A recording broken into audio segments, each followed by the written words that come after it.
Hello everyone and welcome to Lovella's Coloring. Thank you all so much for stopping by. In this video, I'm going to be sharing with you a beautiful new coloring book called A Sweet Critter's World, which is illustrated by the lovely Evelyne Vancoetsem. So first off, I'm going to share with you a flip through of this wonderful book with some background music, and then afterwards I'll be sharing with you my little review of it. And then last, I am going to include a speed coloring of one of the beautiful illustrations from this book. So I will see you all after the flip through. Please enjoy.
So I hope that you enjoyed seeing the flip through of this beautiful coloring book, A Sweet Critter's World by Evelyne Vancoetsem.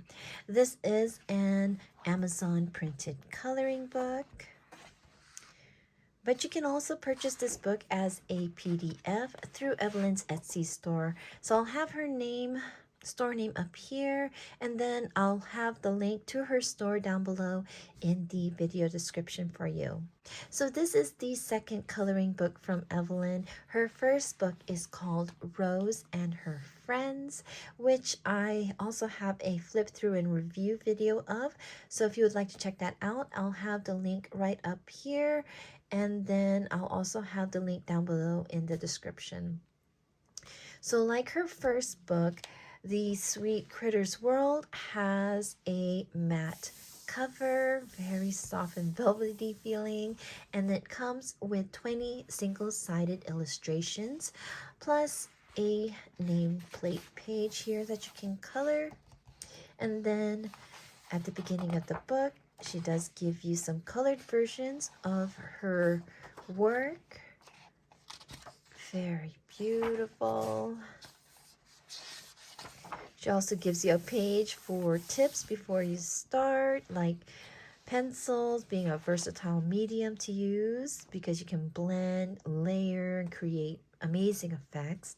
And then if you're using pens or markers, she does also give you a couple test pages right here. And then also to add a couple pieces of paper behind the illustrations that you are coloring so that you don't accidentally bleed through to the next page if you're using markers. And then she also lets you know that all of the illustrations in this book were originally created by her. So I do recommend checking out her Instagram because she does post some of her works as she is creating them. So yeah, wonderful thing to check out. And yeah, so I'm sure you noticed through the flip through that there is a combination of both grayscale and line art. And for me, that is very different from her first book, which is all grayscale. And it makes it unique because I can't recall any other coloring books that are similar to this with the realistic grayscale and line art. But yeah, I can already imagine, you know, like if you just use markers, just straight color, you won't have to worry about adding fur to it because with the grayscale, you don't have to worry about that. And for me, the page I colored in here, I just used colored pencils, and I didn't worry so much about the animal looking furry or feathery because of the grayscale. So it's kind of a nice medium between the line art and the grayscale. But yeah, again, it's a combination that I'm not used to seeing in coloring books. And yeah, so this paper is the same as the one that she has printed on her first book. It has the black backing. You can see how shiny, smooth, and it's a different texture on the printed side with the illustration. There is a slight texture to it. I don't know, by feeling it, I know it's going to be great to use pencils on, and I did use pencils on here, so yeah, it was very easy to use. And yeah, very, very beautiful book. Lots of fun illustrations to color. And then in the back here, she gives, she shows the 2 books that she has out now on Amazon and Etsy, and then introduces the Rose Volume 2 book that will be coming out soon. She also has a page here with information about herself and her links to her website, to her Instagram and Facebook. So all of her information and links, I will have it available in the video description below. So if you want to check her out, they will all be there. But yeah, very, very beautiful book. So let me go ahead and share with you the page that I colored, which is this one. I was very, very attracted to this page. I wanted to color it. I was actually picking between this one and the fruits, the sweets one, which is this one. And yeah, but I really like how this one turned out. So Evelyne did have a colored version of this illustration, which is this one, but I wanted to do my own colors. I did change my mind a bunch of times, but I really love how it came out. And so for this page, I mainly used the Prismacolor Premier colored pencils. And so through the speed coloring, you're going to see me color this illustration. And I do add the names of the pencils as I color. So just in case you want to color along. So for me, usually on Amazon paper, I would do a base of alcohol markers and then most likely use a hard leaded or oil based colored pencils to color it in. And that's what I did on her first book in Rose and Friends. In the nameplate page here, I use Copic markers as a base. And then for pencils on the leaves, I use the Sargent Art colored pencils, and then everything else was done with the Faber-Castell Polychromos. And yeah, it works so well on this paper. Very, very fun to color. And then same with the Prismacolor. I had so much fun coloring this. Here I have all of the pencils that I used on this page. Kind of like how it looks. I don't have it in order. I don't think I kind of like laid it all here. There's a lot of colors that I reused in different parts, like the pearl, the flowers, and her top over here. I think the hardest thing that I found coloring is just trying to blend this part out. And I did cramp my hands up a little bit there, but that was just the only part. It's probably because I wanted this to look smooth. And so, yeah, and then other mediums that I used for the sky, I used the Munoz Soft Pastels. And then for the little white details, I used all three of these, the Uni Posca paint pens, the 1M and the 1MR. Is mostly for the pearls, and then the white Uniball Signo, and I believe this is the 0.8. It's the thinner point, I believe.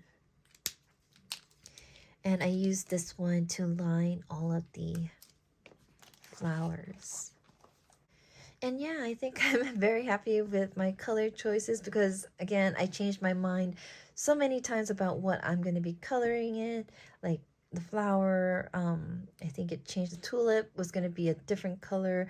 The top here was going to be purple, but I changed my mind. I didn't want to pull out any more colors, so that's why I reused a lot of the colors in here. But it made it kind of come together very nicely. So I hope you guys enjoy seeing the speed coloring of this illustration. And yeah, I think that is it for my review. So just a side note about the speed coloring, I want to add, it did take me several days to complete. I was only able to sit down and color and record in the morning and then late at night. So you may see a difference in lighting. Hopefully it's not too distracting. I am also going to try to condense it, especially the parts where I end up pausing while recording because of family interruptions. But I hope that you enjoy seeing this page come together because I really had a lot of fun coloring it. So before I let you go and start the speed coloring, I want to send a big thank you to Evelyne. Thank you so much, Evelyne, for reaching out and sending me your beautiful coloring book to share with everyone. And it is a wonderful addition to my coloring book collection. And if you are interested in this book, I will have all of Evelyne's information in the video description down below, as well as links to her books and her Etsy store. So thank you all so much for stopping by. I hope you enjoyed the flip through and my review of this beautiful book. And if you have any questions, please leave them in the comments and I will try to reply to you as soon as I can. So take care Keep safe and happy colorings, my friends. Please enjoy the speed coloring.